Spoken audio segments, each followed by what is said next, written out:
Noong 1870s, may 3 Pilipinong pari pinaglaban ang pagkapantay-pantay ng mga paring Pilipino, Espanyol at Italiano.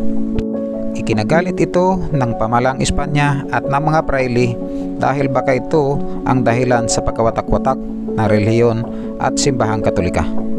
Noong January 20, 1872, nangyari ang Cavite Mutiny. Ito ang ginamit na dahilan ng mga praile para maparusahan at 3 pari sa kasong treason and sedition. Binitay sila gamit ang garuti sa lugar na ito sa harapan nitong National Museum na dating Bagong Bayan, ngayon sakop ng Lunita. Ito ang pinaghugutan ng lakas ng loob ng mga Pilipino para maghimagsik laban sa bansang Espanya. Sila ang Gumbursa, Padre Burgos Gomez and Zamora.